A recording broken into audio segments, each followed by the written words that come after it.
da inconstitucionalidade de tabela progressiva de pontos para não incidência do fator previdenciário nas aposentadorias por tempo de contribuição. Magno Federici Gomes e Fabiane Cristina dos Santos.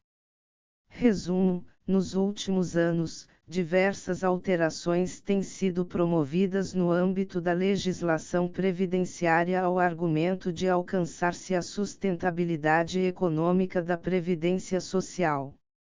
Uma delas foi a instituição da aposentadoria integral, Fórmula 85/95, no Regime Geral de Previdência Social, RGPS. Buscou-se averiguar se a nova regra é materialmente compatível com os ditames da Constituição da República Federativa do Brasil de 1988, CRFB/1988. Trata-se de estudo teórico documental, com técnica dedutiva e bibliográfica, para o qual foram analisadas as disposições legais, bem como entendimentos doutrinários acerca do tema. Constatou-se que a nova regra, estudada à luz do neoconstitucionalismo, padece de vícios de inconstitucionalidade, especialmente diante da violação ao princípio da isonomia, uma vez que não existe no regime próprio de previdência social, RPPS, qualquer norma acerca da incidência do fator previdenciário e da progressividade na aposentadoria, sendo a norma ética, jurídica e socialmente insustentável. Introdução. A legislação previdenciária tem sido objeto de intensos debates e constantes modificações ao argumento de alcançar-se a sustentabilidade econômica da Seguridade Social, especialmente a da Previdência Social. O presente estudo restringe-se à abordagem de algumas modificações legislativas que recentemente visarão, de um lado, aproximar os regimes próprios e geral da Previdência Social, RGPS e RPPS, e, de outro, alcançar o equilíbrio econômico e atuarial, bem como a sustentabilidade previdenciária. Especificamente, estuda-se o Instituto da Aposentadoria Integral, regra 85/95, denominada como regra de dispensa do fator previdenciário instituída pela Lei nº 1318322015, que alterou a redação do art. 29 da Lei nº 82131991 no tema em questão. O escopo principal e problema deste trabalho é averiguar a compatibilidade da aposentadoria integral à Constituição da República Federativa do Brasil de 1988, CRFB/1988, especialmente diante dos princípios da igualdade e da sustentabilidade, o que se faz a partir da ótica do neoconstitucionalismo. A metodologia empregada foi a teórico-documental, com técnica dedutiva.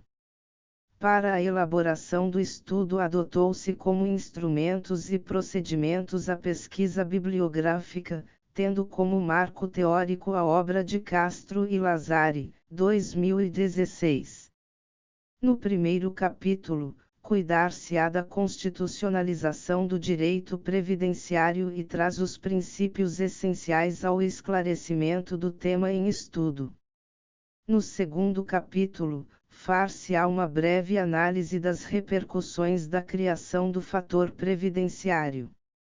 No terceiro capítulo, será apontada a tendência de aproximação entre o RGPS e os RPPS.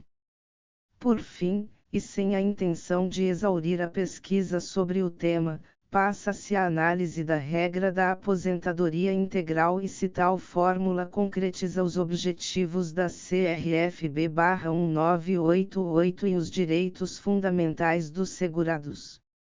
Uma constitucionalização do direito previdenciário. O neoconstitucionalismo surgiu em meio a críticas às inconsistências em que incorreram o jusnaturalismo e o positivismo. Seu marco filosófico é o pós-positivismo, e, historicamente, é marcada pelo constitucionalismo desenvolvido no período pós-guerra. Barroso, 2005, p. 1415. Nesse período, marcado pela abertura valorativa do sistema jurídico, e, sobretudo, da Constituição, Fernandes, Bicalho, 2011, p. 114, reconhecesse a força normativa da CRFB/1988 e a importância dos valores na criação e aplicação do direito, visando a equidade. Segundo Sances, 2010, p. 464-466, tem-se a rematerialização da Constituição, com a incorporação ao texto constitucional não apenas de normas formais, mas também de normas substantivas, tais como princípios, valores, direitos fundamentais, expressando verdadeiros limites materiais aos poderes constituídos. Para Barroso, 2005, p. 33, verifica-se então a constitucionalização do direito e a filtragem constitucional. A Constituição passa a ser não apenas um sistema em si com a sua ordem, unidade e harmonia, mas também um modo de olhar e interpretar todos os demais ramos do direito. Barroso, 2005, p. 33. Evidentemente, o direito previdenciário também é alcançado pela constitucionalização, devendo ser reinterpretado a partir das normas da CRFB/1988. Como afirma Savaris, 2011, p. 308, sua compreensão pressupõe a percepção de que as normas jurídicas devem ser lidas com a devida filtragem constitucional, reconhecendo-se a eficácia normativa dos princípios constitucionais sobre os quais se alicerça o sistema de proteção previdenciária. Savaris, 2011, p. 308. Passa-se, então, ao estudo de alguns princípios constitucionais que apresentam fundamental importância para a seguridade social e a partir dos quais o direito previdenciário deve ser relido, a fim de realizar os valores consagrados na CRFB/1988. 1.1 Princípios da dignidade humana e da igualdade. A dignidade está ligada aos direitos sociais materialmente fundamentais, em outras palavras, a direitos essenciais tais como os direitos sociais para se usufruir de direitos como liberdade e igualdade.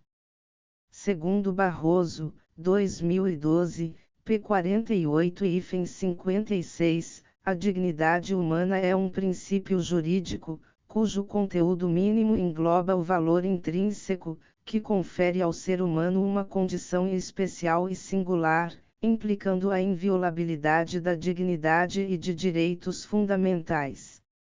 A autonomia da vontade diz respeito à capacidade de autodeterminação do ser humano.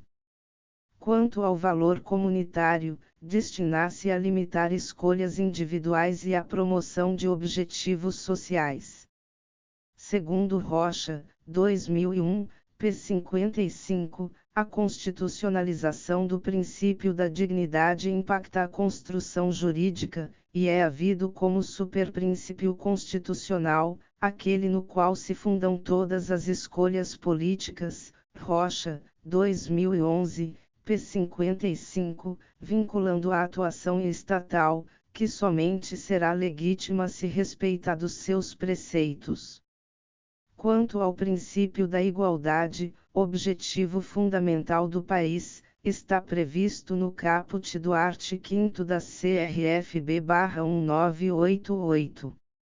Formalmente, tem-se a igualdade de oportunidades e a igualdade perante a lei. Em sentido material, significa tratar igualmente os iguais e desigualmente os desiguais, na medida de suas desigualdades.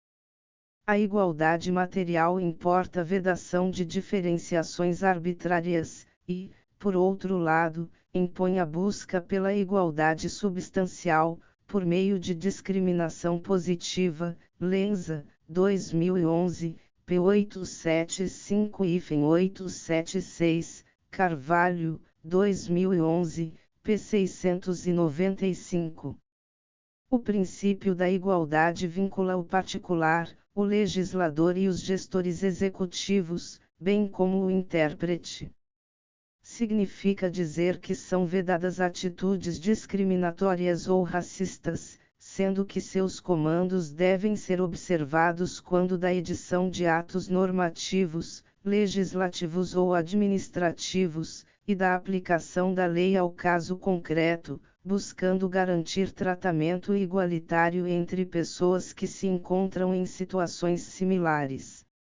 1.2 Princípio da sustentabilidade. O direito ambiental é um ramo relativamente novo, que apresenta princípios próprios, tendo como fundamento básico o art. 225 da CRFB/1988. Contudo, por não ser objeto central do presente estudo, empreende-se, nesse capítulo, a análise de um de seus princípios basilares, a sustentabilidade, ante a sua inegável repercussão no direito previdenciário. A terminologia desenvolvimento sustentável, segundo Fiorillo, 2015, p. 73, surgiu com a Conferência Mundial de Meio Ambiente, realizada em Estocolmo, em 1972. Tal princípio tem por conteúdo a manutenção das bases vitais da produção e reprodução do homem e de suas atividades, garantindo igualmente uma relação satisfatória entre os homens e destes com o seu ambiente, para que as futuras gerações também tenham oportunidade de desfrutar os mesmos recursos que temos hoje à nossa disposição. Fiorillo, 2015, p. 75. Como dito, o princípio constitucional da sustentabilidade é aplicável a diversos ramos do direito, inclusive ao previdenciário, especialmente diante da atual preocupação de se equilibrar os gastos e as receitas, sem descurar da proteção aos segurados. Nesse sentido, tem-se a sustentabilidade previdenciária, também estudada em suas interligadas dimensões jurídico-política, social, ética, ambiental e econômica. Segundo Moraes, 2013, p. 22, a dimensão jurídico-política reflete-se no dever da administração, e o correspondente direito dos segurados, de estabelecer uma política pública que promova a liberdade e o bem-estar das atuais gerações e das futuras. Acrescenta o autor, 2013, p. 22-23, que o regime previdenciário deve almejar concretizar não apenas uma justiça formal, focada nos benefícios e suas contrapartidas, mas uma justiça material, com o intuito de promover o desenvolvimento social, a igualdade e a liberdade, o que se traduz, por exemplo, na possibilidade de concessão de benefícios sem a respectiva contrapartida. E como afirmam Gomes e Ferreira, a dimensão jurídico-política da sustentabilidade abrange o direito à longevidade digna, alicerçado na ideia de viver com dignidade e envelhecer com respeito, onde os direitos à saúde digna possam ser rapidamente acessados sem as incríveis burocracias cotidianas. Gomes, Ferreira, 2017, p. 97. A dimensão social da sustentabilidade enfatiza uma necessária e indispensável preocupação com o ser humano e sua qualidade de bem-estar. Gomes, Ferreira, 2017, p. 95. Tal dimensão é inerente à seguridade social, vez que sua origem justificasse na proteção dos cidadãos de riscos sociais.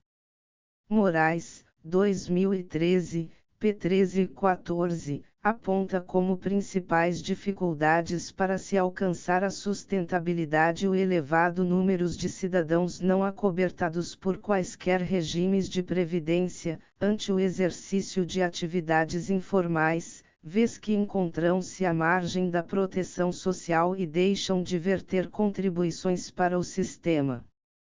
Ademais, indica o nível de proteção oferecido, ainda incapaz de promover o desenvolvimento e a igualdade social. O autor, 2013, p. 1417, frisa a necessidade de se promover a redistribuição de renda e que o valor dos benefícios se atenha a limites mínimo e máximo, de modo a garantir o mínimo existencial sem comprometer a dimensão econômica. Conforme Gomes e Ferreira, a dimensão ética implica um aspecto de solidariedade e fraternidade, visto que a coletividade da presente geração é responsável pela herança ambiental e social que serão passadas para as gerações futuras. Gomes, Ferreira, 2017, p. 95. No âmbito da Seguridade Social, tal dimensão torna-se ainda mais evidente, transparecendo na ética entre os contribuintes e beneficiários, vinculada à solidariedade entre eles e à adoção do regime de repartição, compartilhando-se riscos sociais. Quanto à relação entre o Estado e o indivíduo, diz respeito à manutenção do sistema com transparência e relativa estabilidade, em defesa da confiança desejável, de modo que as alterações sejam pontuais, em atenção aos direitos adquiridos e aos denominados direitos previdenciários expectados, conforme a dos Moraes, 2013, p. 18-19. A dimensão ambiental cuida da preservação do planeta, de seus elementos físicos e químicos, sempre visando uma melhor qualidade de vida. Garcia, Denise, 2016, p. 138. Nesse sentido, fica evidente a forte relação com a dimensão social, pois a manutenção de um ambiente de convivência saudável dos indivíduos representa a dimensão ambiental da sustentabilidade previdenciária. Com isso, a dimensão ambiental interrelaciona-se diretamente com a dimensão social, pois o desenvolvimento social acarretará também um melhor ambiente para o desenvolvimento da vida do segurado e de sua família. Moraes, 2013, p. 21. Por fim, tem-se a dimensão econômica, tema em alta no atual cenário brasileiro. O discurso da existência do déficit da Previdência Social tem sido uma constante, servindo de justificativa para a promoção de reformas e mitigação de direitos sociais, importando, na maior parte dos casos, um retrocesso social. Nesse contexto, insere-se a nova regra da aposentadoria integral, Fórmula 85/95, que será estudada adiante. Conforme Moraes, 2013, p. 7-9, para se analisar a sustentabilidade do sistema previdenciário, faz-se necessário considerar o orçamento da Seguridade Social, que abrange a previdência social, assistência social e a saúde, bem como a política econômica e social implementada.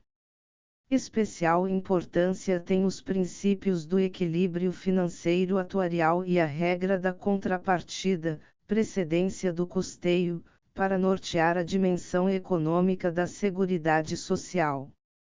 Em qualquer caso, tais princípios não podem significar mitigação do princípio da primazia da proteção social e o reconhecimento de direitos previdenciários, inclusive judicialmente, como bem afirma Savaris, 2011, p. 310-311. Não por demais. Portanto, a sustentabilidade econômica de um regime de previdência deverá atentar à arrecadação e também às despesas, porém nestas, é importante selecioná-las para maximizar a efetividade da proteção. Tal medida deverá ser observada em conjunto com as demais dimensões da sustentabilidade, em especial a dimensão social, Moraes, 2013, p. 12, grifo próprio. Feitas tais considerações, faz-se uma breve contextualização do suposto déficit previdenciário, que tem sido uma das justificativas apresentadas para a reforma da legislação previdenciária, inclusive a criação da aposentadoria integral. 2. Da fragilidade do discurso do déficit previdenciário. Muito se tem falado sobre a existência de um déficit previdenciário no Brasil, especialmente considerando o elevado número de benefícios concedidos e o envelhecimento da população, o que, em alguns anos, num cenário pessimista, poderia resultar até mesmo na quebra da Previdência. No entanto, notáveis estudiosos desmistificam tais afirmações, como se passa a expor. Segundo Moraes, 2013, p6-8, é comum, em tais discursos, uma análise equivocada das contas da Previdência Social. Para ele, 2013, p6, não existe um orçamento destinado unicamente à Previdência Social, mas sim o orçamento da Seguridade Social, englobando saúde, assistência social e previdência social, de modo que todas as três esferas devem ser analisadas ao tratar-se de déficit. Aponta, ainda, 2013, p7, outros problemas que impactam diretamente nas contas públicas, mas que raramente são trazidos à baila, os resultados do subsistema rural, sonegação, inadimplência, renúncias fiscais. Dessa forma, ao tratar da dimensão econômica da sustentabilidade previdenciária, Moraes, 2013, p8, afasta de forma veemente a existência de déficit previdenciário como discurso capaz de mitigar direitos fundamentais, mas defende a necessidade de selecionar as despesas, a fim de evitar benefícios extremamente generosos. Carvalho, 2007, p177, afirma que a metodologia empregada para afirmar a existência de déficit previdenciário apresenta erro, uma vez que compara gastos com benefícios somente com uma única receita, oriunda das contribuições calculadas sobre folha de salário e outros rendimentos do trabalho, quando deveria apurar todas as receitas previstas, art. 195 da CRFB/1988. No mesmo sentido, Martins, 2004, p. 31, aduz que o governo divulga o que gasta no sistema, mas não declara quanto efetivamente arrecada, nem soma as contribuições sobre o lucro e sobre o faturamento que são arrecadadas. Martins, 2004, p. 31. Martins, 2004, p. 23, aponta, ainda, que um dos maiores problemas da Previdência é o emprego da arrecadação para outros fins. Martins, 2004, p. 23. Não obstante isso, a prática se perpetua. Em agosto de 2016 foi aprovada a proposta de emenda à Constituição, PEC, no 31/2016, a partir da qual se promove a prorrogação da desvinculação das receitas da União, DRU. Dentre as medidas ali previstas, está o aumento da alíquota de desvinculação de receitas destinadas à Seguridade Social para nada menos que 30%, valores que poderão ser livremente utilizados pelo governo para outros fins. Brasil, 2016. Chegou-se a cogitar estender a prorrogação da DRU até o ano de 2036, conforme texto inicial da PEC no 24120116, PEC do teto dos gastos públicos. Contudo, o artigo que tratava do tema foi retirado do texto. O projeto foi então aprovado pela Câmara e, atualmente, tramita perante o Senado Federal sob o número 55/2016. Para Ramos e Bussinger, 2018, as emendas constitucionais que desvinculam parcela das receitas da União são inconstitucionais por violarem não somente o princípio da vedação ao retrocesso social, mas cláusula pétrea. A emenda constitucional número 93 possui a pecha da inconstitucionalidade material por ofensa direta ao inciso 4º, do 4 graus, do art. 60 e aos art. 6º, 165, 5 graus, 194 e 195, todos da Constituição Brasileira de 1988, Ramos, Bussinger, 2018, p. 136. A Comissão Parlamentar de Inquérito que investigou a contabilidade da Previdência Social, CPPREV, foi categórica ao afirmar as inconsistências das contas apresentadas pelo governo para justificar a reforma da Previdência. Em várias exposições e falas, reverberadas em diversos documentos, é possível inferir de forma categórica que a grande vontade por parte da União em frequentemente promover reformas no sistema previdenciário brasileiro, vai além do cuidado com as gerações futuras, mas muito mais em garantir margens cada vez maiores de recursos financeiros para a sua gestão, com destinação distinta a que a contribuição está vinculada. Tal linha de raciocínio é muito singela. O governo federal tem interesse nos recursos da Seguridade Social, pois são recursos que constitucionalmente a União não é obrigada a repartir com os outros entes da Federação. Brasil, 2017, p. 139.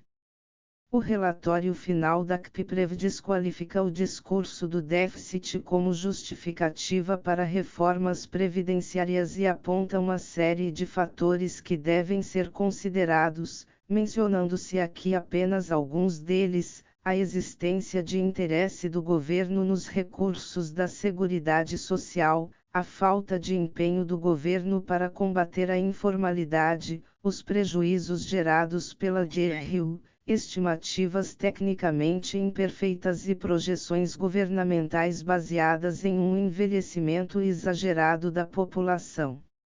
Legislação permissiva quanto às grandes empresas devedoras, supremacia do princípio do não retrocesso. Brasil, 2017, p. 208-233. Todos esses fatores evidenciam que o problema não se encontra na Seguridade Social, mas na sua gestão, não se justificando comprometer a vida de milhões de brasileiros que dependem de determinado benefício, previdenciário ou assistencial, para sua sobrevivência digna. 3. Fator previdenciário. O salário de benefício encontra-se vinculado aos limites mínimo e máximo do salário de contribuição vigentes.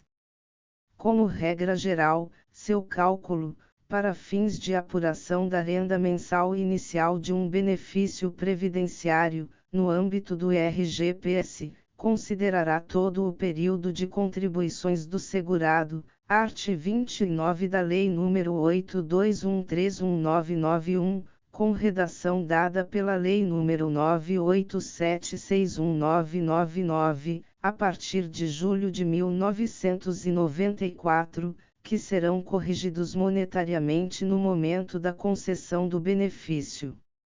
Até então, a redação original do referido artigo previa que o salário de benefício consistiria na média aritmética simples de todos os últimos salários de contribuição dos meses imediatamente anteriores ao do afastamento da atividade ou da data da entrada do requerimento. Brasil, 1991, até o limite de 36, não ultrapassando o período de 48 meses.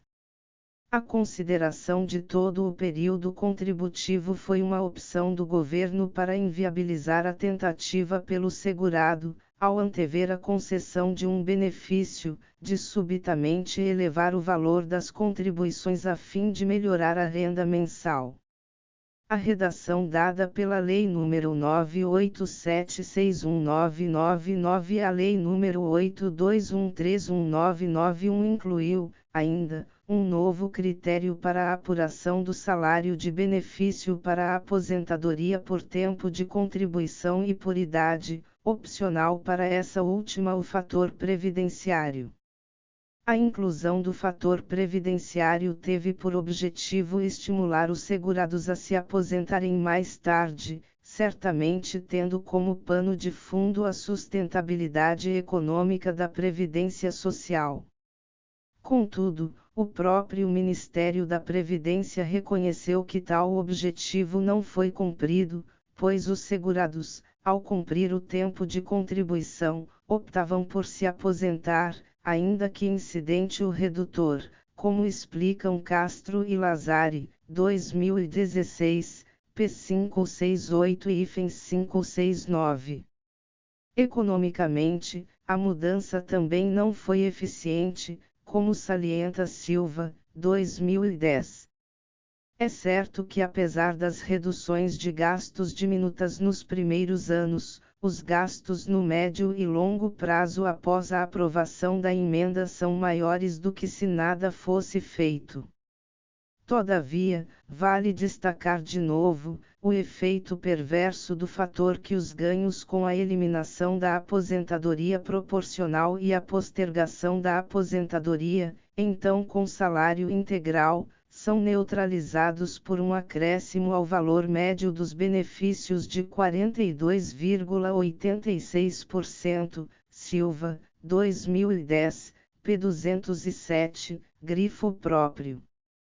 No mesmo sentido, afirma Gentil, 2006, p. 141, que o fator previdenciário tornou desvantajosa a aposentadoria, especialmente por tempo de contribuição, com baixa idade, com inegável prejuízo àqueles que adentraram ao mercado de trabalho ainda jovens. A fórmula implicou a redução do valor médio do benefício. Com a adoção do fator previdenciário houve perda de valor dos benefícios, o que pôde ser comprovado em 2005, primeiro ano em que o fator foi aplicado integralmente. O valor real médio dos benefícios em 2005 voltou aos níveis de 1999, apesar dos aumentos reais do salário mínimo, cujos efeitos foram anulados por causa da aplicação do fator previdenciário. A tendência é de que a redução seja ainda mais acentuada nos próximos anos, Gentil, 2006, p. 142, grifo próprio. E como afirma a autora, 2006, p. 143, a ideia de que o segurado que se aposenta mais cedo deve receber menos por ter contribuído menos apenas a priori pode ser justa, pois desconsidera uma série de elementos, como aquelas situações em que se vê obrigado a aposentar-se por já não ter condições físicas de suportar a rotina de trabalho ou pela insegurança em se manter no mercado de trabalho. Foram ajuizadas ações diretas de inconstitucionalidade, ADI, questionando a referida fórmula, as ADs no 2.110 de F e 2.11 de F, ao argumento principal de violar-se a CRFB/1988 ao considerar a idade do segurado e, ainda, a expectativa de sobrevida de ambos os sexos no cálculo. O Supremo Tribunal Federal, STF, por sua vez, indeferiu a medida cautelar pleiteada.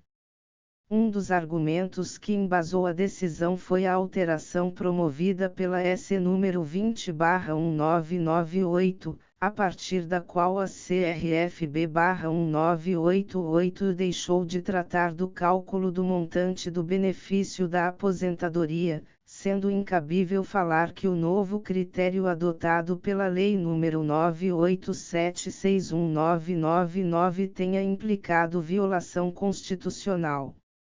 E acrescenta que referida norma ainda observou o disposto no art. 201 da CRFB-1988, ao visar a preservação do equilíbrio financeiro e atuarial, Brasil, 2003.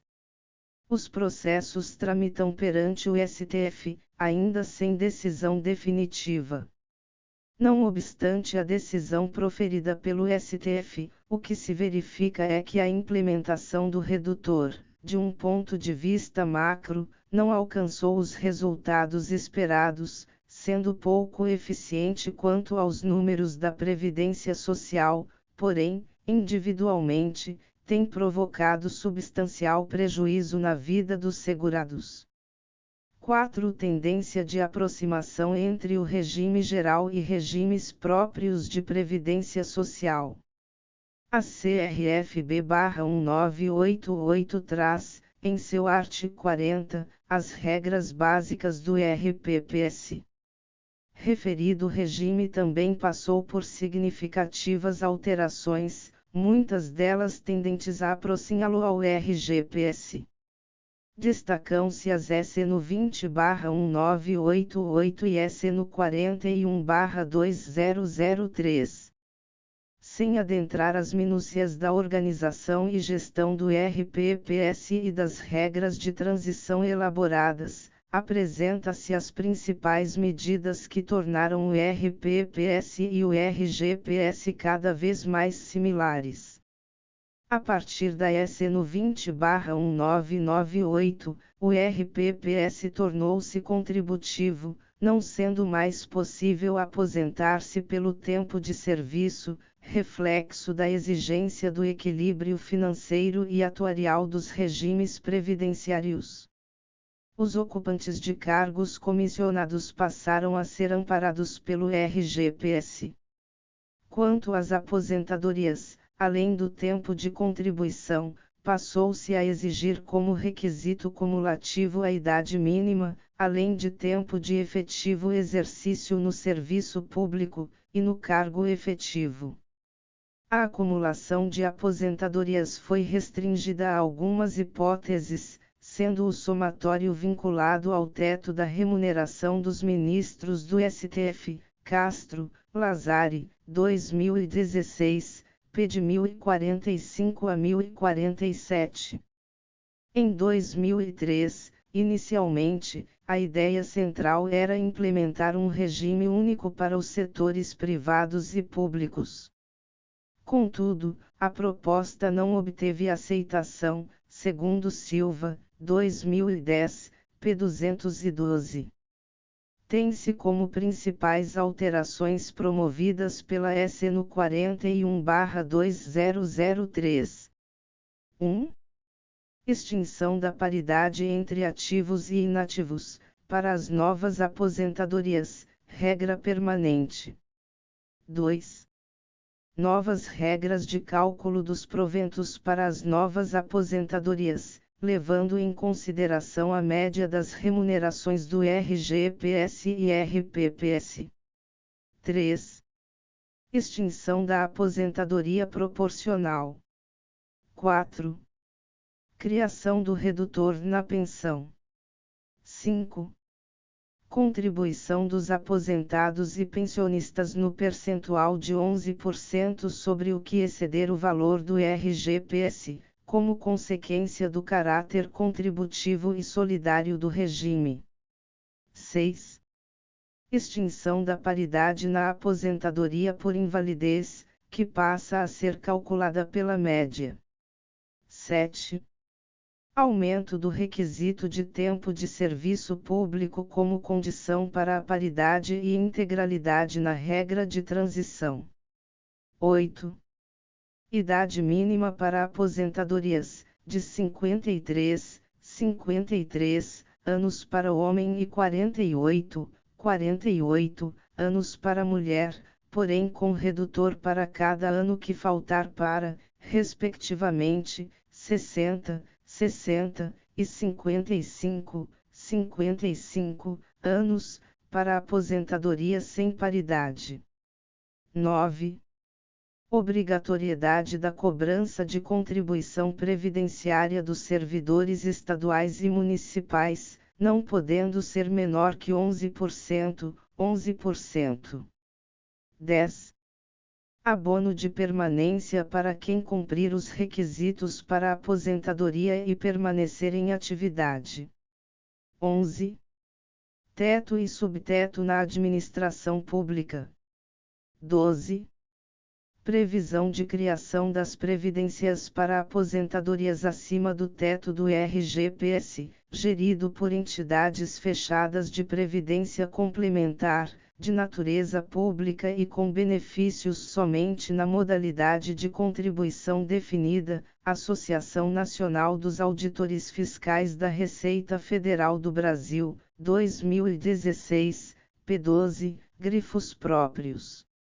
Dentre os benefícios previdenciários previstos no âmbito do RGPS, tem-se a aposentadoria por tempo de contribuição, expressamente prevista na CRFB-1988. Art. 201 da CRFB-1988. A Previdência Social será organizada sob a forma de regime geral, de caráter contributivo e de filiação obrigatória, observados critérios que preservem o equilíbrio financeiro e atuarial, e atenderá, nos termos da lei, a.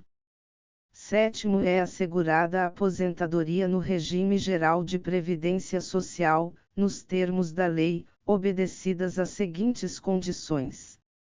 I. 35 anos de contribuição, se homem, e 30 anos de contribuição, se mulher, Brasil, 1988.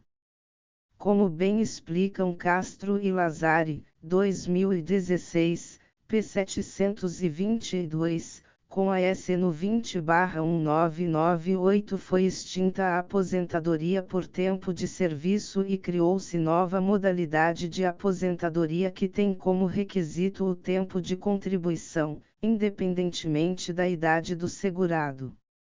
O período de carência hoje é de 180 contribuições mensais, art. 25 e 142 da Lei no 82131991, sendo devido a partir da data do desligamento do emprego ou da data de entrada do requerimento, DER, conforme o caso. A renda mensal inicial é de 100%, calculada de acordo com o disposto no art. 32, 9, do Decreto no 30481999 e do art. 29 da Lei no 82131991. Para os benefícios concedidos a partir da edição da Lei no 987619999, a incidência obrigatória do fator previdenciário. Contudo, a partir da criação da Fórmula 85/95, que será estudada adiante, o segurado que completar os pontos exigidos em lei ao tempo do requerimento, alcançados através da soma da idade e tempo de contribuição, poderá optar por afastar o fator previdenciário. Quanto ao RPPS, a partir da S no 20/1998, a aposentadoria por tempo de contribuição passou a conjugar idade e tempo de contribuição, além de tempo de efetivo exercício no serviço público e no cargo efetivo. Art. 40 da CRFB-1988. Aos servidores titulares de cargos efetivos da União, dos Estados, do Distrito Federal e dos municípios, incluídas suas autarquias e fundações, é assegurado regime de previdência de caráter contributivo e solidário, mediante contribuição do respectivo ente público, dos servidores ativos e inativos e dos pensionistas, observados critérios que preservem o equilíbrio financeiro e atuarial e o disposto neste artigo. Primeiro, os servidores abrangidos pelo regime de previdência de que trata este artigo serão aposentados, calculados os seus proventos a partir dos valores fixados na forma dos terceiro e 17. Terceira, voluntariamente, desde que cumprido o tempo mínimo de 10 anos de efetivo exercício no serviço público e 5 anos no cargo efetivo em que se dará a aposentadoria, observadas as seguintes condições: a. 60 anos de idade e 35 de contribuição, se homem, e 55 anos de idade e 30 de contribuição, se mulher. B. 65 anos de idade, se homem, e 60 anos de idade, se mulher, com proventos proporcionais ao tempo de contribuição. Brasil, 1988. Da leitura do dispositivo acima transcrito, extrai-se que são requisitos cumulativos. Não há uma soma entre o tempo de contribuição e a idade, pelo contrário, ambos devem estar cumpridos ao tempo do requerimento, quando então haverá a concessão do benefício sem qualquer redutor. Também não há regra de progressividade, pois, como dito, não se fala em somatório dos requisitos. Castro e Lazari, 2016, apontam que, com a SN 41/2003, os requisitos para a aposentadoria no RPPS permaneceram os mesmos, mas se tornou similar ao RGPS quanto ao cálculo. Pela emenda N41, as aposentadorias 5 a serem concedidas aos servidores públicos que ingressarem na administração pública após a sua publicação, ou não tiverem direito a se aposentar pelas regras anteriores, direito adquirido, ou ainda, não se enquadrarem em nenhuma das regras de transição, vistas em tópico a seguir, serão calculadas de forma assemelhada às aposentadorias dos trabalhadores vinculados ao regime geral de previdência social 6, apurando-se uma média aritmética dos valores que serviram de base de cálculo para as contribuições vertidas ao regime de previdência a que pertencerão, valores estes atualizados monetariamente, segundo os 3º e 17 do artigo 40, com a redação que lhes foi conferida. Castro, Lazari, 2016, p. 1069, grifo próprio. Foi ainda previsto a vinculação dos servidores públicos ao teto do RGPS, condicionada à instituição de regime de previdência complementar. Art. 40, 14, a União, os Estados, o Distrito Federal e os municípios, desde que instituam regime de previdência complementar para os seus respectivos servidores titulares de cargo efetivo, poderão fixar, para o valor das aposentadorias e pensões a serem concedidas pelo regime de que trata este artigo, o limite máximo estabelecido para os benefícios do regime geral de previdência social de que trata o art. 201, Brasil, 1988, grifo próprio. No âmbito federal, tal regra passou a ter eficácia com a edição da Lei nº 1261820112. Assim, para aqueles que ingressarem no serviço público federal a partir da edição dessa norma, não existirá integralidade, mas será aplicável o teto do RGPS, devendo aderir ao regime de previdência complementar caso queira receber benefício em valor superior ao teto. Art. 3º da Lei nº 1261820112. Aplicar-se o limite máximo estabelecido para os benefícios do regime geral de previdência social às aposentadorias e pensões a serem concedidas pelo regime de previdência da União de que trata o art. 40 da Constituição Federal, observado o disposto na Lei nº 10.887, de 18 de junho de 2004, aos servidores e membros referidos no caput do art. 1º desta lei que tiverem ingressado no Serviço Público, Brasil, 2012, grifo próprio. Isso significa que ao empreender uma reforma no RPPS e aproximá-lo do RGPS, mesmo diante da preocupação com a sustentabilidade dos sistemas previdenciários, optou-se por não adotar o fator previdenciário ou qualquer regra de progressividade. Desse modo, somente os segurados do RGPS continuam a sentir os efeitos perversos do fator previdenciário, que não foi revogado, em manifesta diferenciação discriminatória. 5. Inconstitucionalidade da norma da aposentadoria integral, Fórmula 85/95.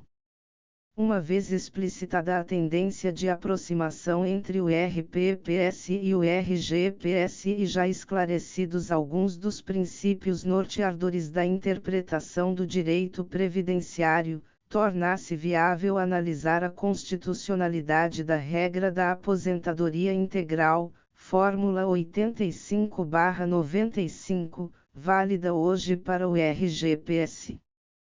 Como bem afirmam Castro e Lazari, 2016, a constitucionalização do direito previdenciário tem trazido à tona, constantemente, discussões sobre a constitucionalidade ou inconstitucionalidade de normas. Castro, Lazari, 2016, p. 65.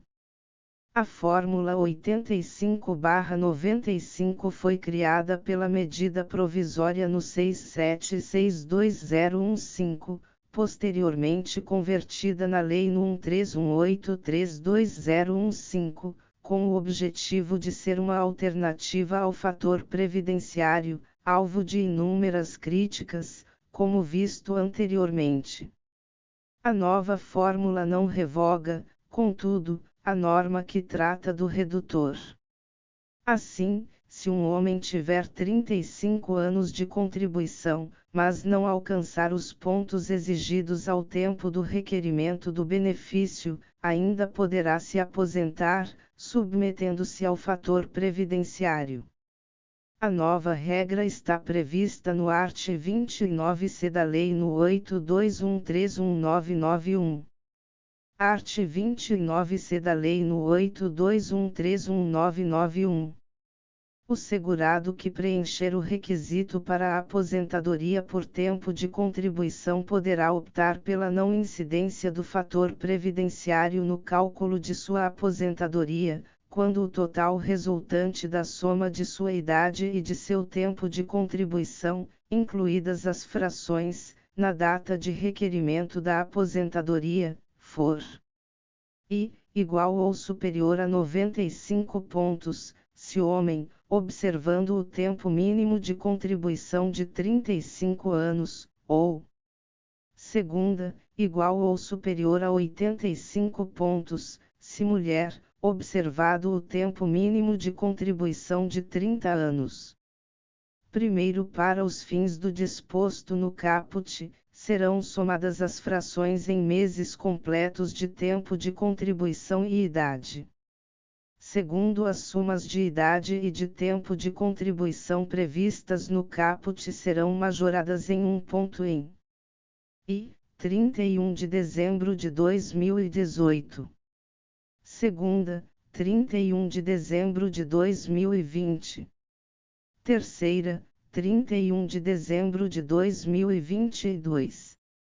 Quarta, 31 de dezembro de 2024, e 31 de dezembro de 2026. Terceiro, para efeito de aplicação do disposto no caput e no segundo, o tempo mínimo de contribuição do professor e da professora que comprovarem exclusivamente tempo de efetivo exercício de magistério na educação infantil e no ensino fundamental e médio será de, respectivamente, 30 e 25 anos, e serão acrescidos 5 pontos à soma da idade com o tempo de contribuição.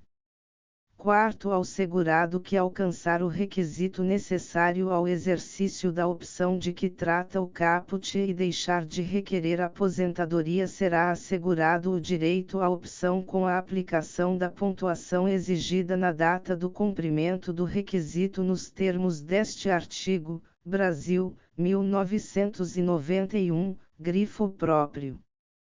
Tem-se que, uma vez somadas a idade e o tempo de contribuição do segurado, e alcançados os pontos exigidos ao tempo do requerimento, poderá se aposentar por tempo de contribuição, optando pela não incidência do fator previdenciário.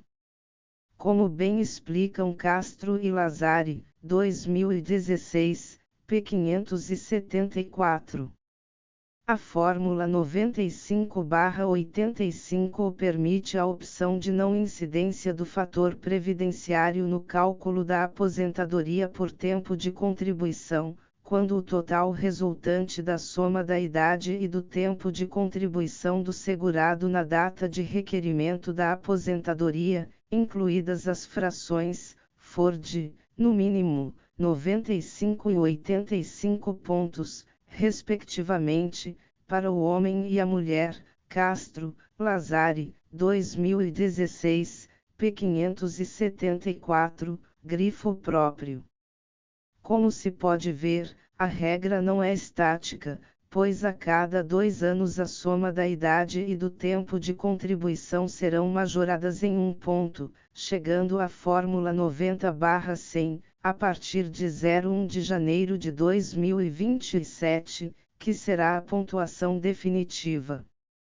A nova regra se insere nesse contexto de reforma da Previdência Social e revela a preocupação do governo com a sustentabilidade econômica do sistema.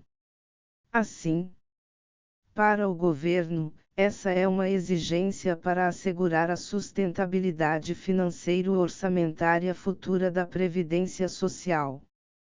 Segundo a exposição de motivos da MPN 6762015, essa alternativa, Fórmula 95/85, desacompanhada da progressão da regra, levaria as despesas da Previdência Social a patamares insustentáveis no médio e longo prazo, por ignorar o processo de transição demográfica com o envelhecimento acelerado da população e o aumento crescente da expectativa de sobrevida. Castro, Lazari, 2016, p. 574. Não obstante a intenção do governo de beneficiar o segurado com a possibilidade de afastar a incidência do fator previdenciário, sem, no entanto, comprometer a sustentabilidade econômica da Seguridade Social, tal fórmula não está imune a críticas. A primeira discussão suscitada em torno da questão refere-se à violação formal à CRFB/1988, uma vez que a aprovação da norma deu-se através de MP, sobre matéria que não poderia ser assim legislada, e sem que realmente houvesse a presença do requisito da urgência. Para a Associação Nacional dos Magistrados da Justiça do Trabalho, ANAMATRA, o que mais nos preocupa é a questão da progressividade. O que o governo oferece é a Fórmula 90/100, essa sim é definitiva, afirmou Feliciano em sua intervenção, ao apontar diversas inconstitucionalidades na medida provisória. A primeira delas, segundo o magistrado, é a afronta ao art. 246 da Constituição Federal, que veda a adoção de MP para disciplinar qualquer matéria que tenha sido objeto de emenda constitucional promulgada entre 1º de janeiro de 1995 e 11 de setembro de 2001, caso do Regime Geral de Previdência Social, no art. 201 Constituição Federal. Ao final de sua exposição, o vice-presidente da ANAMATRA criticou o fato de a justificativa usada para o estabelecimento da progressividade do cálculo não se embasar em fatos, sejam eles demográficos ou atuariais. Poderíamos falar que é uma especulação. A solução da MP não corresponde nem mesmo aos argumentos que conduziram ao veto da medida anterior, disse, ao se referir à MP 6642014, Associação Nacional dos Magistrados da Justiça do Trabalho, 2015. Apesar da relevância do argumento, o presente estudo busca aprofundar-se quanto às possíveis violações materiais à CRFB-1988, inclusive após a conversão da MP em lei federal pelo Congresso Nacional. Ao se analisar a aplicação da Fórmula 85/95 no tempo, verifica-se que se trata de uma vantagem temporária. Isso porque ao instituir a progressividade da fórmula, logo se restabeleceram os efeitos do fator previdenciário. Leia-se. Com isso, o governo federal acabará restabelecendo praticamente os mesmos efeitos deletérios que a aplicação do fator previdenciário representa no cálculo do salário de benefício desta modalidade de aposentadoria. Pode-se concluir que a partir da mini-reforma previdenciária de 2015 consolidou-se a Fórmula 95/85 como opção para não aplicação do fator previdenciário. Mas, caso prevaleça a progressividade, as vantagens obtidas por essa regra serão eliminadas a partir de 2027, Castro, Lazari, 2016. P. 575, grifo próprio. Um exemplo ajudará a compreender a incoerência da norma. Em 2027, para que um homem consiga excluir o fator previdenciário, deverá alcançar 100 pontos. Obrigatoriamente, deverá ter contribuído por pelo menos 35 anos.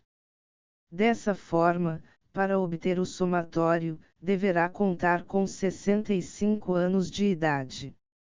Ora, esse é o requisito da aposentadoria por idade, que exige que o homem tenha 65 anos de idade completos, e 15 anos de contribuição, sendo que para esse benefício o fator previdenciário é opcional e somente incidirá se positivo.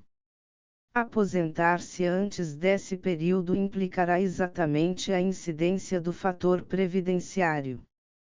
Ainda com base nesse mesmo exemplo, soa no mínimo irrazoável que o segurado, após trabalhar e verter contribuições por pelo menos 35 anos, goze do benefício por tão pouco tempo quando considerada sua expectativa de sobrevida em comparação ao momento da efetiva concessão do benefício. A Fórmula 85/95 viola o princípio da isonomia, uma vez que não existe no RPPS qualquer regra semelhante. Não há qualquer justificativa que embase a discriminação abusiva feita entre os segurados do RPPS e do RGPS, especialmente diante da aproximação de suas normas. Como foi demonstrado no capítulo anterior, basta ao segurado do RPPS implementar os requisitos da idade e do tempo de contribuição, sem qualquer somatório, para que possa usufruir de benefício previdenciário, sem a incidência de qualquer redutor. Já o segurado do RGPS terá que completar o tempo de contribuição, independentemente da idade, submetendo-se ao fator previdenciário. A fórmula que pretendia ser uma alternativa ao redutor, não é estática e sequer abarcará todos os segurados, vez que suas vantagens logo serão neutralizadas pela progressão. A recente regra que trouxe a Fórmula 85/95 não se coaduna com a tendência de convergência entre os sistemas previdenciários, gerando desigualdade fora dos parâmetros da isonomia em sentido material. O legislador trouxe para o RPPS várias normas similares ao RGPS, limitação ao teto e cálculo sobre todo o período contributivo, dentre outros. Contudo, optou por não importar a norma do fator previdenciário, pois já conhecidos sua ineficácia quanto aos números e seus efeitos prejudiciais aos segurados. Entretanto, persiste no RGPS o referido redutor, sendo que a fórmula 85/95, por via transversa, reforça sua continuidade ao longo do tempo. Está se conferindo tratamento desigual entre segurados que se encontram na mesma situação, após terem contribuído, pretendem obter benefício de aposentadoria por tempo de contribuição, sendo que a existência de regimes distintos não pode ser mais argumento suficiente para tal discriminação. A própria CRFB/1988 dispõe expressamente sobre a aproximação dos regimes em seu artigo 40, com redação dada pela SNU 98/1998, 12, além do disposto neste artigo, o regime de previdência dos servidores públicos titulares de cargo efetivo observará, no que couber, os requisitos e critérios fixados para o Regime Geral de Previdência Social, Brasil, 1988. A regra agrava a desigualdade que já existente entre os servidores públicos e os trabalhadores da iniciativa privada, pois, como é sabido, os primeiros, predominantemente são detentores de prerrogativas e vantagens que não garantidas à iniciativa privada. A título de exemplo, cite-se a estabilidade, maiores subsídios remuneratórios, dentre outras vantagens que variam conforme o caso, adicionais, jornada de trabalho flexível, etc. Certo é que o direito previdenciário abarca a busca pela igualdade material, sendo vedadas diferenciações arbitrárias, como se atesta nessa hipótese. Nesse sentido, defendeu a Anamatra, 2015. Outra inconstitucionalidade apontada por Feliciano é decorrente do dispositivo constitucional, que prevê que a previdência própria dos servidores e do regime geral devem convergir para uma condição de isonomia, artigo 40, 12. A regra de progressividade simplesmente não existe no serviço público, ponderou a Associação Nacional dos Magistrados da Justiça do Trabalho, 2015, grifo próprio. Todas essas alterações restritivas de direitos sociais, pautadas exclusivamente na sustentabilidade econômica, têm representado verdadeiro retrocesso social, o que é vedado pelo ordenamento jurídico brasileiro. Rocha, 2011, p. 59, ao tratar da dignidade humana, é enfática ao afirmar a consagração do princípio do não retrocesso. Para ela, 2011, os direitos conquistados, especialmente aqueles que representam um avanço da humanidade no sentido do aperfeiçoamento da sociedade e que se revelam nos direitos sociais, não podem ser desprezados, podendo ser ampliados. Rocha, 2011, p. 59. Como bem afirma Garcia, 2016, p. 40 e FEM 45, os direitos previdenciários integram o rol de direitos sociais fundamentais previstos principalmente no art. 6º da CRFB/1988. Alçados à condição de patamar mínimo civilizatório, há uma determinação de progressividade quanto a eles. Dessa forma, tais preceitos devem ser respeitados pelo poder constituinte originário e derivado, pelos poderes legislativo, executivo e judiciário. Nesse sentido, conclui o autor, 2016, que os direitos sociais, inclusive os de natureza previdenciária, não podem sofrer supressão prejudicial e restrição desproporcional e injustificada, nem mesmo por emenda constitucional, sendo vedada a alteração que se consubstancie em retrocesso social, em afronta aos princípios constitucionais da dignidade da pessoa humana, do valor social do trabalho e da justiça social. Garcia, 2016, p. 45, grifo do autor. Mais uma vez, Anamatra, 2015. Ainda no que tange a afronta ao texto constitucional, o vice-presidente da Anamatra alertou para o fato de a medida provisória não respeitar o princípio da vedação ao retrocesso social. Não estamos tratando apenas de teorias e livros, porque o Brasil possui esse compromisso perante a comunidade internacional, a partir do momento em que é signatário do Pacto de São José da Costa Rica. Segundo o juiz, isso não quer dizer que o parlamento não possa repensar o regime de previdência, mas sim que, quando houver retirada de direitos, haja uma compensação razoável e correspondente. Associação Nacional dos Magistrados da Justiça do Trabalho, 2015, grifo próprio. E como bem afirma Savaris, 2011, a existência de eventual déficit orçamentário não é argumento capaz de justificar a mitigação da proteção social. Eventual déficit orçamentário não deve ser resolvido como nos faz pressupor a trajetória recente das reformas previdenciárias restritivas pela redução do nível de proteção, com os cortes de despesas correspondentes. Antes, o que se tem é a verdadeira primazia da proteção social, ou melhor, da manutenção do nível de segurança social. Savaris, 2011, p. 286, grifo próprio. Como se pode ver, a criação da Fórmula 85/95 embasou-se apenas na dimensão econômica da sustentabilidade previdenciária, desconsiderando por completo a isonomia e a vedação da proibição do retrocesso em matéria social e ambiental. No entanto, também é sabido que há outras dimensões que devem fazer parte da discussão da reforma previdenciária, especialmente a social, a jurídico-política e a ética. 6 considerações finais.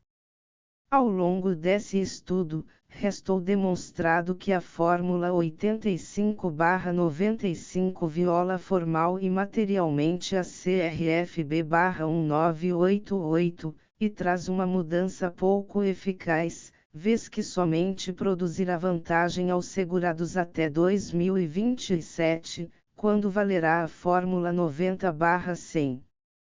Verifica-se que está havendo uma discriminação abusiva entre os segurados do RGPS e do RPPS, uma vez que não há qualquer argumento capaz de justificar que os segurados do RGPS continuem a sofrer os impactos do fator previdenciário ou tenham que se submeter a uma regra progressiva que não existe no RPPS. Isso se torna ainda mais notório diante do comando do art. 40, 12, CRFB/1988 e das reformas empreendidas, especialmente em 1998 e 2003, que aproximaram os referidos regimes previdenciários.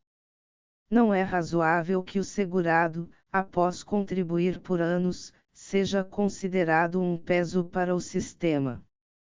Em verdade, ele gozará do benefício por pouco tempo, se comparada à data de concessão à expectativa de sobrevida. Ressalta-se que tal benefício é essencial ao seu sustento e, ainda, traz benefícios ao mercado, pois representa distributividade e poder de compra. Foi demonstrado que o discurso do déficit previdenciário é frágil, pois o que os dados relatam são sucessivos resultados superavitários da Seguridade Social. Em contrapartida, não são sequer mencionadas as elevadas renúncias fiscais ou, ainda, as de IRS, que comprometem de forma significativa as receitas da Seguridade Social. Ademais, demonstrou-se que não foram alcançados os resultados almejados com o fator previdenciário. Contudo, para cada segurado, o prejuízo é substancial. A Fórmula 85/95, que promete ser uma alternativa ao redutor, já se mostra ineficaz, sendo uma benesse apenas temporária. Desse modo, o redutor e a Fórmula 85/95 apresentam falhas quanto à desejável sustentabilidade econômica. Face todo o exposto, pode-se concluir que a Fórmula 85/95, e o próprio fator previdenciário, é inconstitucional, pois viola o princípio da igualdade e da dignidade humana, representando verdadeiro retrocesso social. A referida norma não se sustenta do ponto de vista jurídico-político, vez que está longe de concretizar uma justiça material e promover o desenvolvimento social, a igualdade e a liberdade, desconsiderando as gerações futuras. Também não se sustenta do ponto de vista ético, pois não há qualquer estabilidade nas normas, sendo que os segurados vêm perdendo a confiança na previdência social pública e tentam encontrar em previdências privadas algum amparo. Principalmente, é insustentável do ponto de vista social, pois cada vez mais estão sendo mitigados os níveis de proteção social. Desse modo, viola-se também o princípio constitucional da sustentabilidade.